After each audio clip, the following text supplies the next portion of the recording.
The mirror shattered into 1,000 pieces as Maya's reflection lunged through the glass, its eyes pitch black and fingers stretched impossibly long. Maya screamed and threw herself backward, crashing into her dresser as shards rained down around her. The thing that looked like her stepped through the broken frame, leaving bloody footprints on the hardwood floor. "You should have listened," it hissed in her voice, but wrong, distorted. Maya's hand fumbled across the dresser until her fingers closed around the small leather pouch. The powder inside glowed faintly through the material. 3 days. She'd only had it for 3 days, and now this. "Stop," Maya gasped, throwing a handful of the silver powder at the creature. It shrieked and dissolved into black smoke that was sucked back into the broken mirror. Maya collapsed against the wall, her heart hammering so hard she thought it might burst through her ribs. This wasn't supposed to happen. The old woman had warned her, but Maya thought she understood. She thought she'd been careful. She was wrong. If you're already hooked, hit that subscribe button because this story is about to get wild. Trust me, you won't want to miss what happens next. 4 days earlier, Maya had been having the worst week of her 26-year-old life. She'd been passed over for promotion at the marketing firm where she'd worked for 3 years, watching them give the position to Derek, who spent half his day watching sports highlights at his desk. Her boyfriend of 2 years, James, had broken up with her via text message while she was in a meeting. Her landlord had just raised her rent by $300. And that morning, she discovered her car had been towed from what she could have sworn was a legal parking spot. So when she'd stumbled into the small antique shop on Ashford Street, seeking shelter from a sudden downpour, Maya had been at her absolute breaking point. The shop was dim and cluttered, smelling of dust and old paper and something else she couldn't quite identify. Incense, maybe, or dried flowers. "You carry a heavy burden," a voice said from the shadows. Maya jumped, her hand flying to her chest. An old woman emerged from between 2 towering bookcases, so ancient she seemed almost translucent in the low light. Her eyes were sharp though, unnervingly focused. "Just browsing," Maya said, already backing toward the door. "Wait." The woman's voice was soft but commanding. "I have something for you. Something that will help. I don't have any money for, no charge." The old woman shuffled to the counter and retrieved a small leather pouch from beneath it. The leather was worn smooth, the drawstring made of what looked like braided hair. "This powder has been in my family for 7 generations. It grants wishes, but only small ones. And there are rules." Maya should have left. Every instinct screamed to her to walk out that door and never look back. But her hand reached out anyway, drawn to the pouch like metal to a magnet. "What kind of rules?" The old woman's grip on the pouch tightened. Her eyes locked onto Maya's with an intensity that made Maya's skin prickle. "Never use more than a pinch. Never use it on another person directly. And never, ever use it after midnight. Do you understand me, child? Never after midnight." "Why?" "What happens after midnight? The powder doesn't grant your wishes after midnight. It grants your fears." The word should have been a red flag. Should have sent Maya running. But the old woman pressed the pouch into Maya's palm, and the leather was warm, almost alive, and Maya found herself nodding, agreeing, promising she understood. The rain had stopped when she left the shop. She'd stood on the sidewalk, pouch in hand, and when she'd turned around to ask another question, the shop was gone. Not closed. Gone. Just a brick wall between a bodega and a dry cleaner, as if the antique shop had never existed at all. That first night, Maya had sat on her apartment floor, staring at the pouch. This was insane. Magic wasn't real. Wishes weren't real. This was just some weird old lady who'd given her a bag of glitter, or something equally useless. But Maya had opened the pouch anyway. The powder inside shimmered silver and gold, catching light that wasn't there. It smelled like ozone and honey and something ancient. "Just a pinch," the old woman had said. Maya pinched a tiny amount between her thumb and forefinger. "I wish my landlord would forget about the rent increase," she whispered, feeling ridiculous. She released the powder. It didn't fall. It hung in the air, swirling into a small cyclone that spun faster and faster until it vanished with a soft pop. Maya waited. Nothing happened. Of course, nothing happened. She laughed at herself, put the pouch in her dresser drawer, and went to bed. The next morning, her landlord had called. Maya, hey, I need to apologize. I sent you the wrong notice yesterday. Your rent is actually staying the same. Must have grabbed the wrong document from my printer. Sorry for the confusion. Maya had stared at her phone for a full minute after hanging up. Coincidence. Had to be. But that afternoon, she'd used another pinch, wishing for Derek to make a fool of himself in the big client presentation. And Derek had called the client by the wrong name, spilled coffee on his shirt, and somehow managed to display his personal photos instead of the presentation slides, including several unflattering shots from his gym selfies. By the end of the meeting, their boss had looked ready to murder him. That evening, Maya had wished for James to realize what he'd lost. At precisely 6 p.m., her phone had buzzed with a text from him. I made a huge mistake. Can we talk? I miss you so much. Maya had sat on her couch, the pouch in her lap, and for the first time since receiving it, she'd felt afraid. This was real. This was actually real. You look different, her best friend Keisha said over coffee the next day. Like, good different. Did you finally tell your boss where to shove it? Maya forced a laugh. Nothing that dramatic. Just, I don't know. Things are looking up, I guess. But Keisha's eyes narrowed. She'd known Maya since college, could read her like a children's book. What's going on? You have that look. What look? That look you get when you're hiding something. Like when you bought that leather jacket you couldn't afford, or when you were secretly dating that guy from your improv class. Maya opened her mouth to deny it, but the words wouldn't come. She wanted to tell Keisha everything.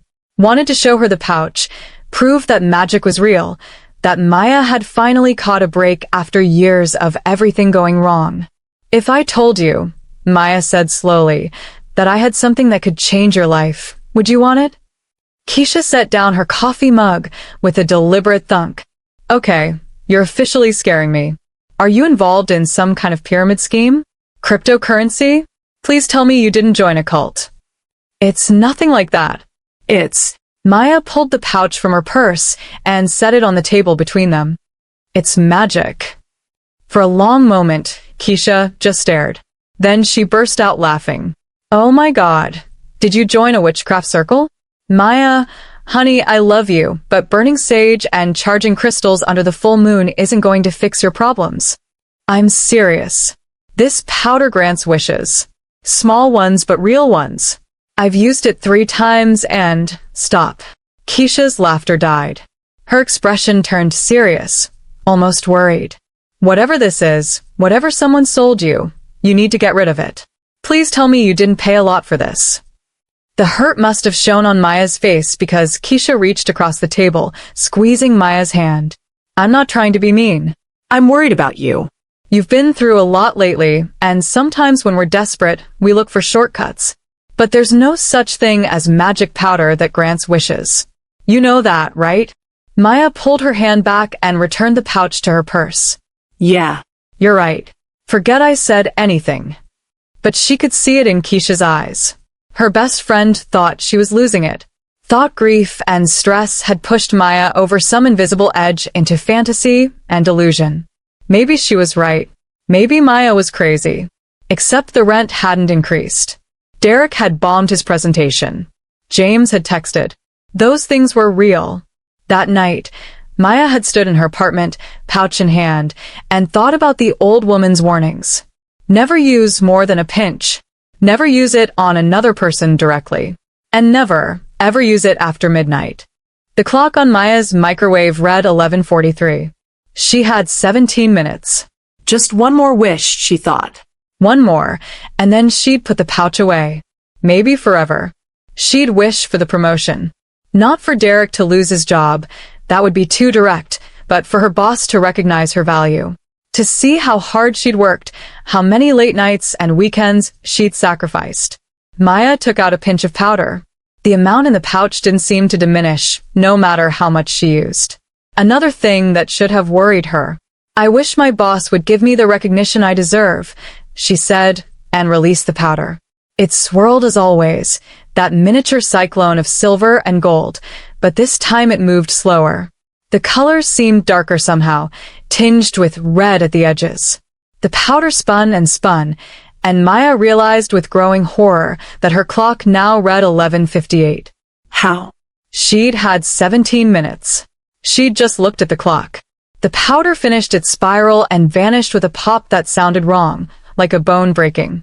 Maya stood frozen in her kitchen, watching the clock tick to 11:59. Then midnight. The lights in her apartment flickered. Every single one, in perfect synchronization.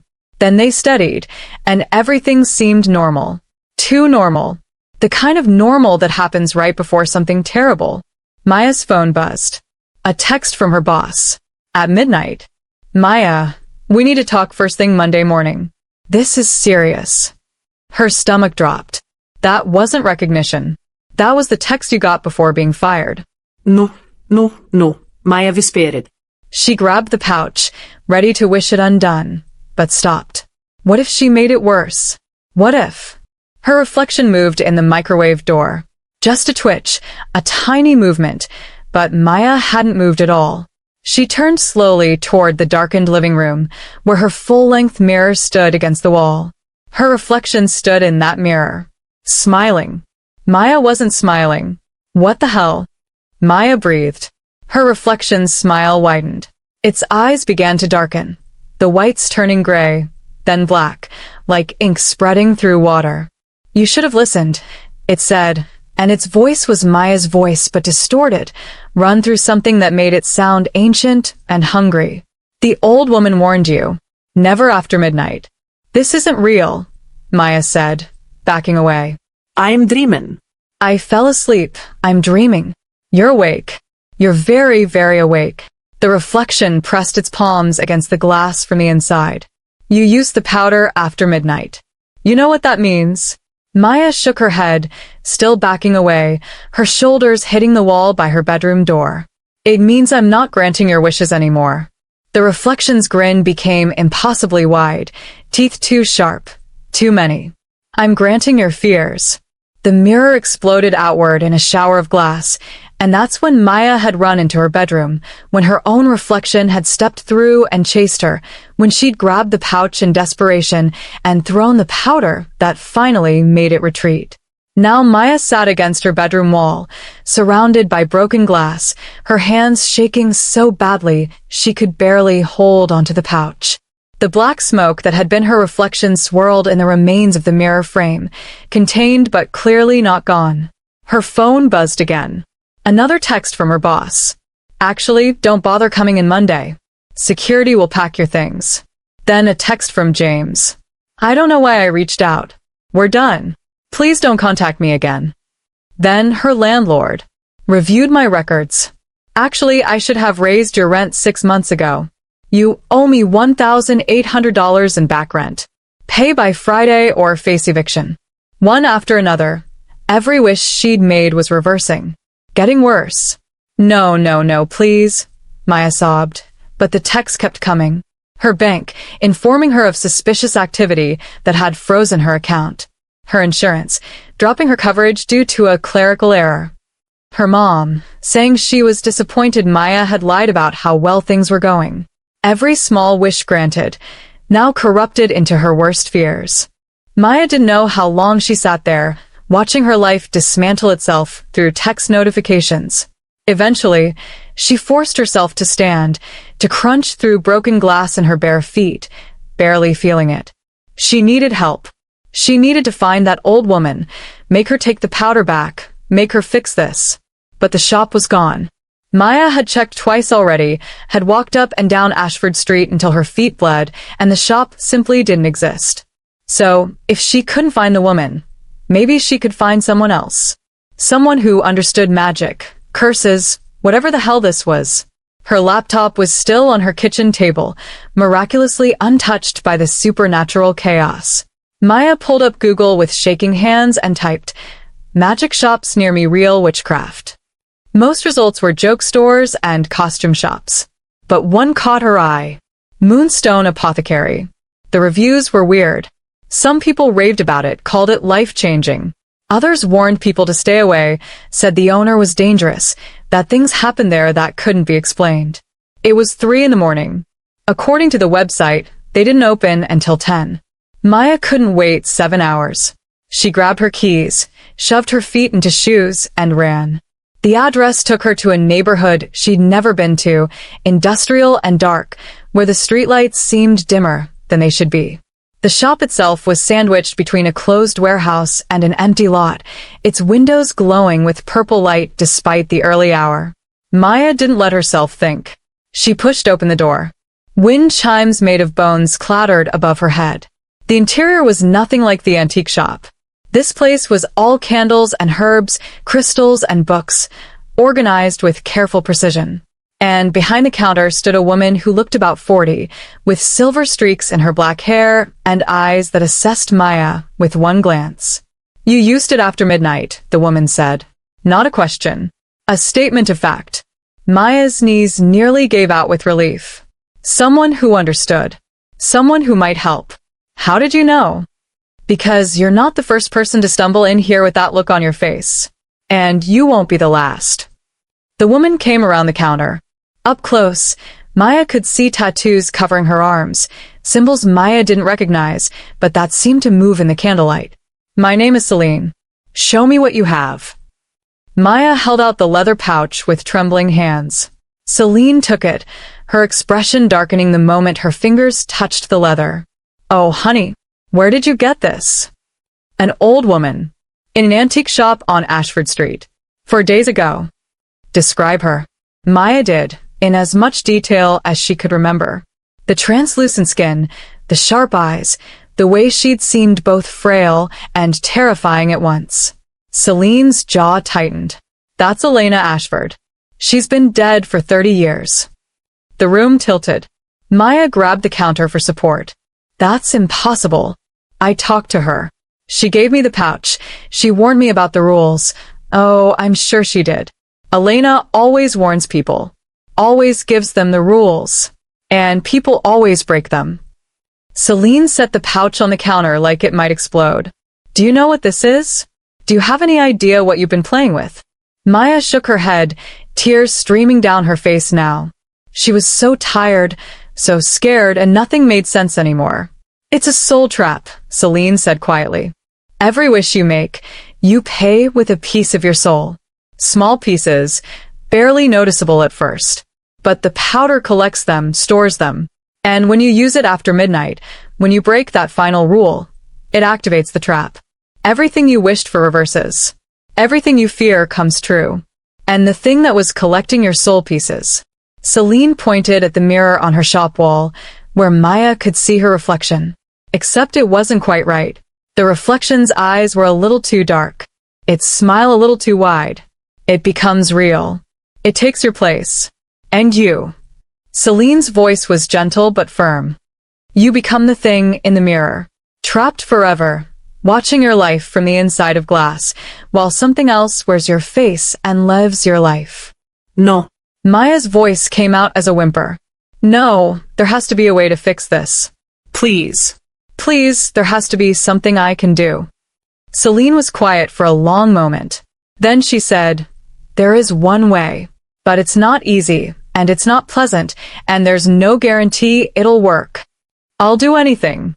I'll do whatever it takes. You have to go back to where you first used the powder. You have to call out Elena's spirit and face her directly. Make her take back what she gave you. But Maya, she's not going to want to. She's been doing this for decades, collecting souls, building power. She'll fight you. And if you lose..." Celine didn't finish the sentence. She didn't have to.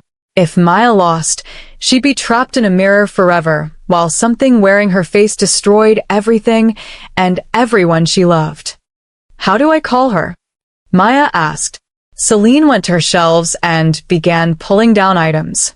A white candle. A knife with a black handle. A bundle of dried sage. A small vial of what looked like salt. "You'll need these. And you'll need to be strong. Elena will try to break you, make you give up, accept the trap. You can't let her. You have to demand she release your soul, take back the powder, undo the contract." Say it exactly like that. Do you understand? Maya nodded, taking the items with numb fingers. What if I can't do it? What if I'm not strong enough? Celine's hand came to rest on Maya's shoulder, warm and grounding. Then you'll spend eternity watching that thing destroy your life from behind glass. So you find a way to be strong enough. You hear me? You find it. The drive back to her apartment took forever and no time at all. Dawn was just starting to break, painting the sky in shades of pink and orange that seemed obscene given what Maya was about to do. Her apartment looked like a crime scene when she entered. Broken glass everywhere. Dark stains on the floor that might have been blood, or might have been something worse. And in the bedroom, in the frame of her broken mirror, that black smoke still swirled. Waiting. Maya set up according to Celine's instructions.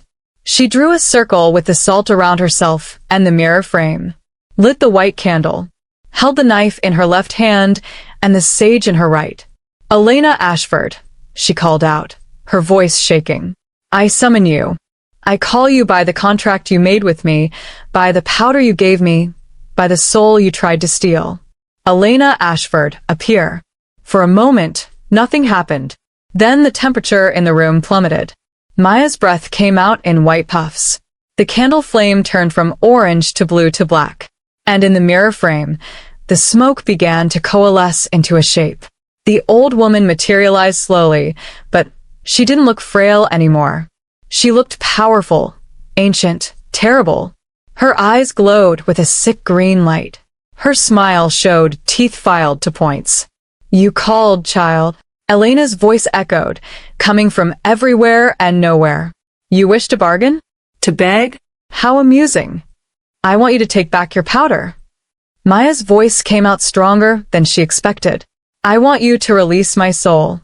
Undo the contract. I reject your gift. Elena laughed, and the sound made the glass shards on the floor vibrate. You think it's that simple? You think you can use my family's power, break my rules, and then just walk away? I didn't know what it was. You tricked me. I warned you. Elena's face contorted with rage. I gave you the rules. 3 simple rules. But humans never listen. You never listen. You think yourselves so clever, so above the consequences. The old woman drifted closer to the edge of the salt circle. Your soul is mine now. Accept your fate with grace. No. Maya raised the knife. Celine had told her what to do, had warned her it would hurt. By blood given freely, I sever this contract. By flame burning true, I reject this binding. By salt cast in protection, I banish you from my life. Elena Ashford, I cast you out. Maya dragged the knife across her palm. Blood welled up, bright red and painful.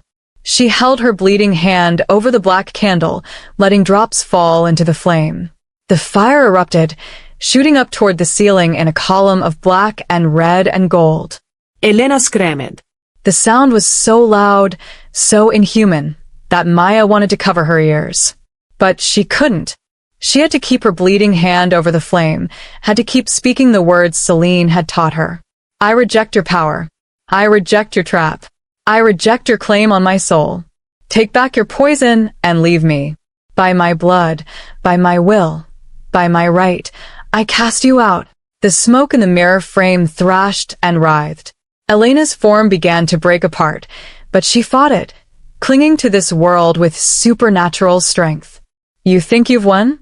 Elena snarled. Even if you break this contract, others will come. I have the powder to dozens. Hundreds. You might save yourself, but what about them? That's not my problem. Maya shouted back, and maybe it was selfish. Maybe it was wrong, but she couldn't save everyone. She could barely save herself. Take your powder. Take your trap. Take everything and go. The column of flame exploded outward. Maya threw herself backward, out of the salt circle, covering her face with her arms. Heat washed over her. So intense, she was sure her skin would blister. The mirror frame shattered into dust. The black smoke screamed, and then vanished with a sound like a door slamming. And then silence. Maya lay on her bedroom floor, breathing hard, her palm bleeding steadily onto the hardwood. Slowly, she sat up. The salt circle was broken. The candle had melted into a puddle of black wax. The sage had burned to ash. And the leather pouch sat in the center of it all, smoking gently. Maya crawled forward and picked it up. The leather was cold now, lifeless. She opened the drawstring and looked inside. Empty. Completely empty. Whatever power it had contained was gone. Her phone buzzed. Maya flinched, terrified of what new horror awaited, but when she checked the screen, it was Keisha. Hey, sorry about yesterday. I was being judgmental. Want to get brunch later? Another text from her boss. Please disregard last night's messages. My phone was hacked. See you Monday, as usual.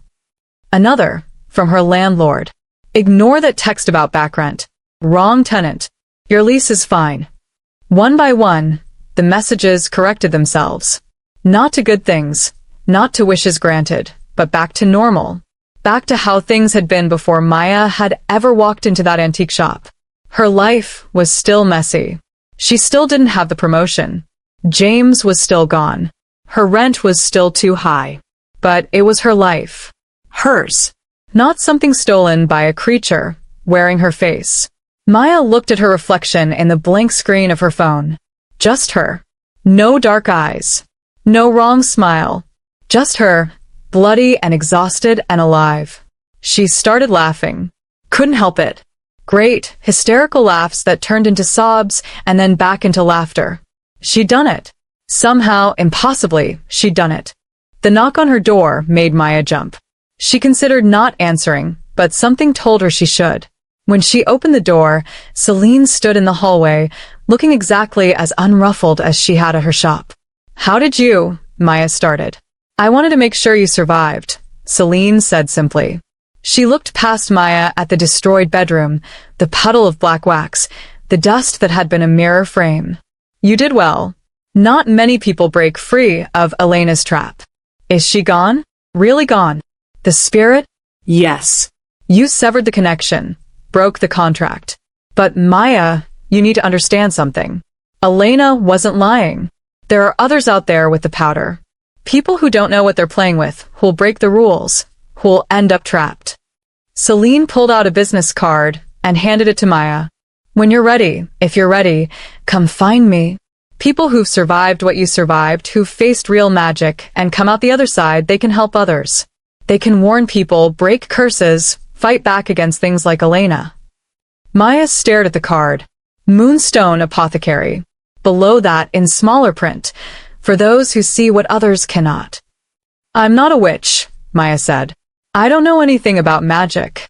You know more than most. You know it's real. You know it's dangerous. And you know what it feels like to almost lose everything. Celine smiled, and it was kind, understanding. Think about it. No pressure. But the offer stands. She turned to leave, then paused. One more thing. Burn that pouch. Don't throw it away. Don't bury it. Burn it to ash and scatter the ashes in running water. Some artifacts have a way of finding new victims, if you're not careful. Then she was gone, footsteps echoing down the hallway, and Maya was alone with the wreckage of her apartment and the strange business card in her hand. She looked at the leather pouch sitting on her bedroom floor. Part of her wanted to keep it, wanted to remember what had happened, proof that she hadn't imagined everything. But Celine was right. Some things were too dangerous to keep around. Maya grabbed a metal mixing bowl from her kitchen and took it to the fire escape. She placed the pouch in the bowl and lit it with a match. The leather caught quickly, burning with a green flame that smelled of ozone and regret. Maya watched until nothing remained but ash, which she carefully collected and carried down to the street. There was a storm drain 2 blocks away, water from last night's rain still trickling through it. Maya poured the ashes into the water and watched them disappear into darkness. The next few days were strange. Maya went to work, and everything was normal. Her boss treated her the same as always, neither better nor worse. Derek continued to be mediocre at his job. Maya's projects continued to be ignored. But for the first time in years, Maya realized she was okay with it. This job wasn't her dream anyway. She'd taken it because it paid well, because it looked good on a resume, because she was supposed to want these things. But sitting at her desk on Wednesday afternoon, staring at a spreadsheet about engagement metrics for a product she didn't care about, Maya realized she could leave. She could quit. She could find something else, something that actually mattered to her. The thought was terrifying and exhilarating in equal measure. That evening, she met Keisha for dinner.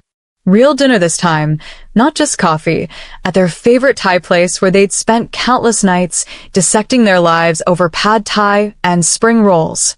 "You seem different," Keisha said, watching Maya over her water glass. "Like, really different.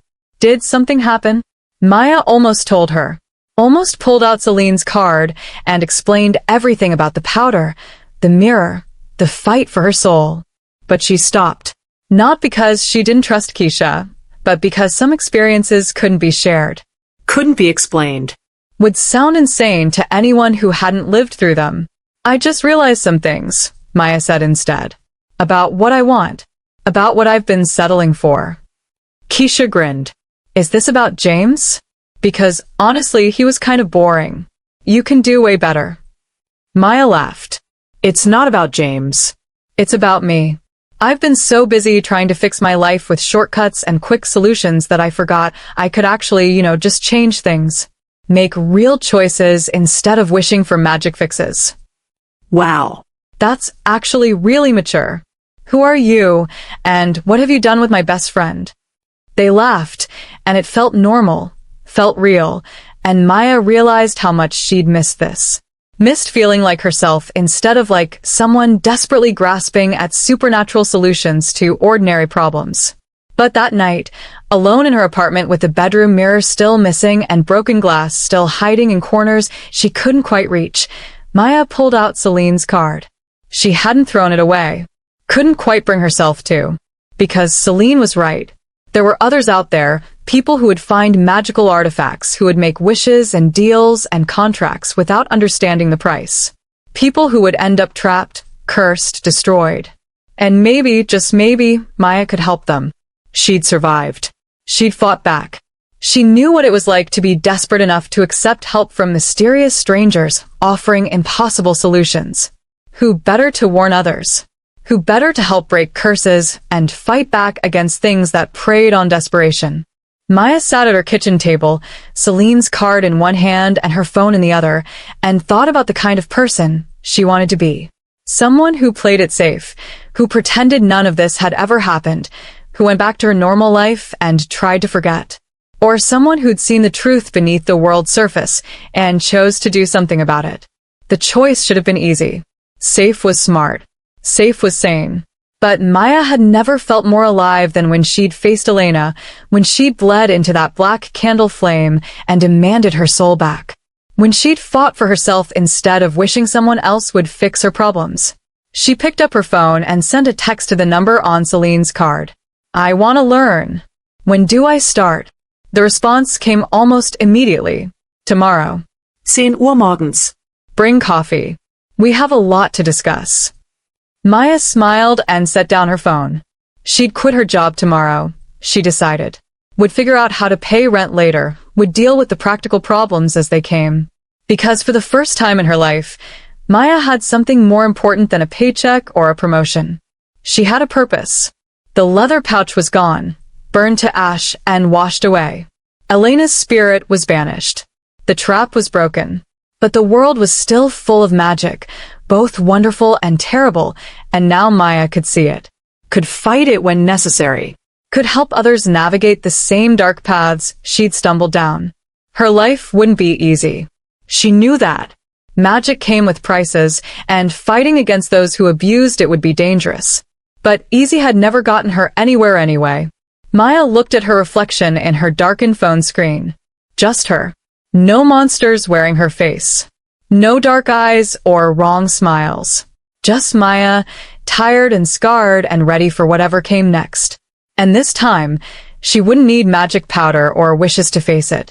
She'd just need herself. If this story kept you on the edge of your seat, make sure you hit that subscribe button and ring the notification bell so you never miss another story. Drop a comment below telling me if you'd have used the magic powder, and give this video a like if you want more supernatural stories like this one. Thanks for watching, and remember, some gifts are too good to be true.